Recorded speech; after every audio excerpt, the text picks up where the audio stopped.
Muy bien, buenos días, buenas tardes, buenas noches. Bienvenidos de nuevo a mi canal. Esto es el segundo video de la serie que estoy haciendo sobre los diseños experimentales, la importancia de los diseños experimentales y conceptos importantes, y también haré algunos ejercicios posteriormente. En esta ocasión voy a hablar de como lo indica la presentación, de algunos conceptos importantes en el diseño experimental que son, como su nombre lo indica, son importantes para entender un poquito mejor el procedimiento y la estructura de los diseños experimentales. Vayamos, vayamos lentamente. Entonces vamos a ver el primer concepto cuando estamos diseñando un experimento. El primer concepto que debemos de tener claro y es clave en la construcción de un diseño experimental, de un experimento, es la unidad experimental. Esta unidad es la unidad básica en un experimento. Se define como la división más pequeña del material experimental, tal que dos unidades pueden recibir diferentes tratamientos.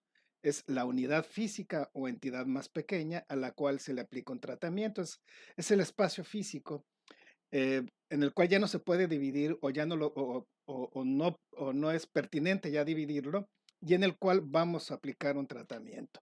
Por ejemplo, en las ciencias acuáticas, en acuicultura o en biología marina, una de las unidades experimentales más comunes son las peceras. Las unidades experimentales de preferencia deben de ser de las mismas dimensiones, alto, ancho, volumen, etcétera, aunque no es un requisito indispensable. ¿Por qué? Pues se pueden aplicar diferentes diseños cuando mis unidades experimentales son de diferentes tamaños, pero obvio, la, la, lo lo más conveniente para hacer más sencillo mi experimento y por lo tanto los análisis, es tener unidades experimentales del mismo tamaño, de las mismas dimensiones. Si ustedes se dan cuenta y cuentan, ustedes ponen atención y cuentan los peces que hay en cada pecera, que por cierto serían los elementos de observación. Los peces son los mismos en ambas peceras. El número de organismos es el mismo. Esto se le conoce como tamaños de las unidades experimentales. El tamaño de las unidades experimentales debe de ser también el mismo o preferentemente el mismo, para que entonces, como lo he indicado, los análisis y el mismo experimento sea manejado y sea hecho de manera más fácil y produzca resultados más confiables. Otro concepto importante y que además también lo hemos venido repitiendo o se repite a través de muchos temas de estudio, no solamente de estadística y en particular de diseños experimentales, es el concepto de lo que es una variable respuesta. La variable respuesta, em, simbolizada con la letra Y. Entonces, generalmente cuando ustedes ven un libro de estadística y está una ecuación en donde tienen una Y o en un artículo viene Y, entonces generalmente se van a estar refiriendo a la variable respuesta. La variable respuesta también se le conoce como variable explicada o variable dependiente. Esta variable es muy importante la selección también de esta variable, porque es la variable que va a medir, va a recoger el efecto de, de mi variable de estudio. ¿Sí? Acuérdense que un experimento, el objetivo es manipular una variable y estudiar el efecto de esta manipulación. Entonces, ¿cómo voy a medir el efecto de la manipulación? Esa, esa selección, esa variable se le conoce como variable respuesta o explicada.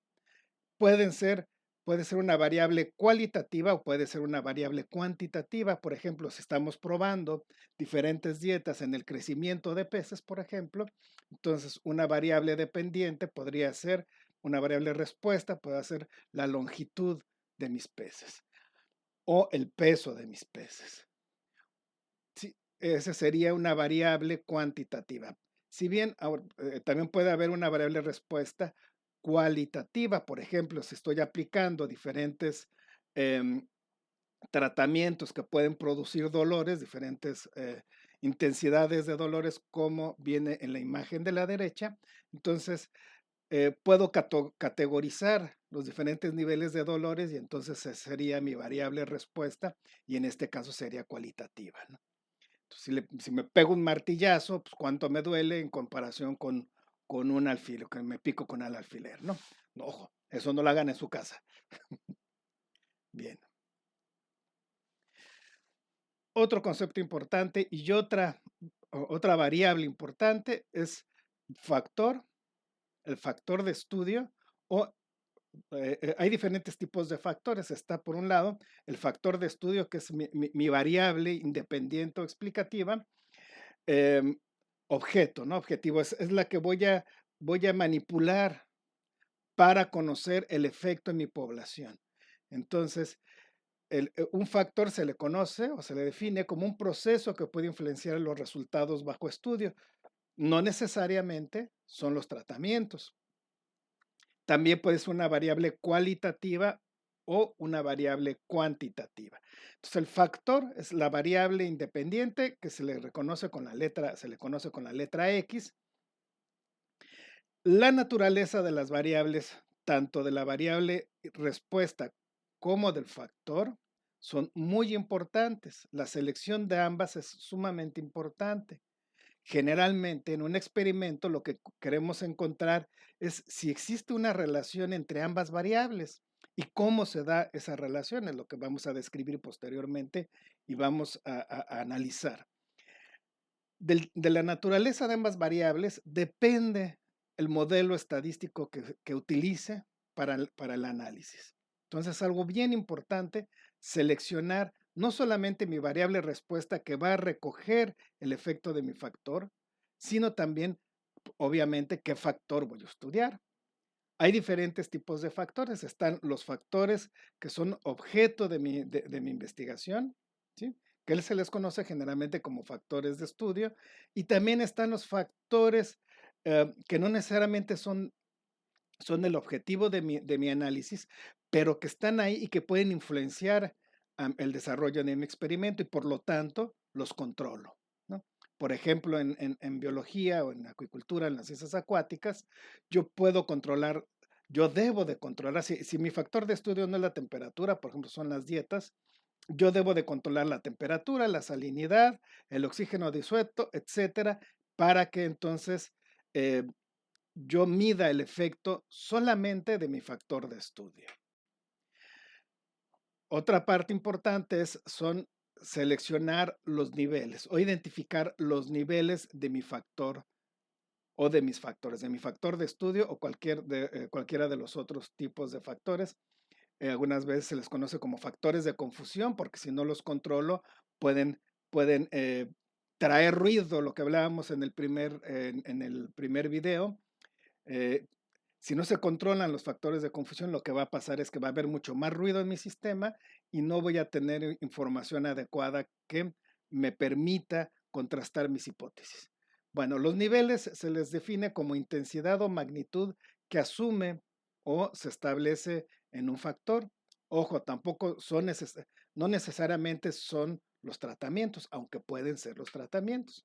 Por ejemplo, si mi factor de estudio es la dieta, o sea, yo quiero probar dos o más tipos de dietas. Aquí en este ejemplo estoy probando dos dietas, el gansito y el gansito de la izquierda y de la derecha también hamburguesas, ¿no? Entonces les doy a mis organismos, a un grupo experimental le doy gansitos y al otro grupo les doy hamburguesas y veo cómo crecieron, analizo cómo crecieron, o si no crecieron, o si murieron, ¿no? Entonces, mi factor de estudio sería la dieta y tiene dos niveles, son los gansitos y son las hamburguesas. Mi variable respuesta puede ser la talla o puede ser o la talla en longitud, si es un pez, por ejemplo, o puede ser el peso.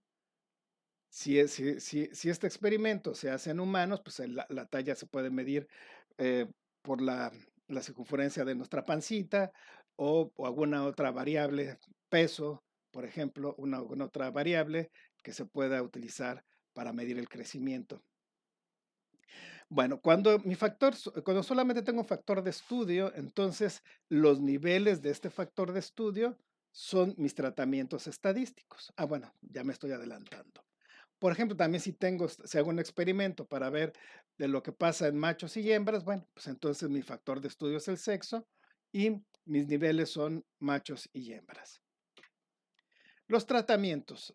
Los tratamientos, y aquí hablamos de tratamientos estadísticos, es la combinación de los niveles de los factores incluidos en el experimento. ¿Cómo voy a combinar los niveles? Si tengo un factor de estudio, lo que les decía hace ratito, si mi factor de estudio son las dietas y tengo solamente dos niveles, tengo solamente los gansitos y las hamburguesas, entonces tendríamos dos tratamientos, un factor con dos tratamientos. Pero si aparte quiero analizar el efecto que tiene los gansitos, si hay diferencias en el efecto entre machos y hembras, entonces voy a tener dos factores. Un factor que son las dietas, y aquí ya se me pasó a poner el nombre del otro factor que sería el sexo. El sexo tendría dos niveles, machos y hembras, y entonces los tratamientos es la combinación de los niveles de ambos factores. En este caso, tendría eh, los machos que consumen gansitos, las hembras que consumen gansitos, los machos que consumen hamburguesas y las hembras que consumen las tortu hamburguesas. Entonces, tendríamos cuatro tratamientos, dos factores de estudio, cada uno de ellos con dos niveles. En muchas ocasiones, estos tipos de diseños se les conoce como 2 por 2, porque son dos niveles de un factor y dos niveles del otro factor. También lo pueden encontrar en la literatura como 2 elevado al cuadrado. Eso sería todo. Aquí están las referencias de las imágenes de donde las tomé. Y si les gustó el video, no se les olvide darme un like y suscribirse al canal. Nos vemos, mucho gusto, que se la pasen muy bien. Ya estamos terminando la pandemia, ya muchos estamos vacunados. Por fortuna yo ya estoy vacunado, espero que la mayoría de ustedes también estén vacunados. Pero acuérdense, no hay que bajar la guardia, ni aun que estemos vacunados, no hay que bajar la guardia, hay que seguir usando nuestro tapabocas cuando salgamos de donde haya gente y respetar la distancia de 1.5. Esto ya va a pasar. Ánimo.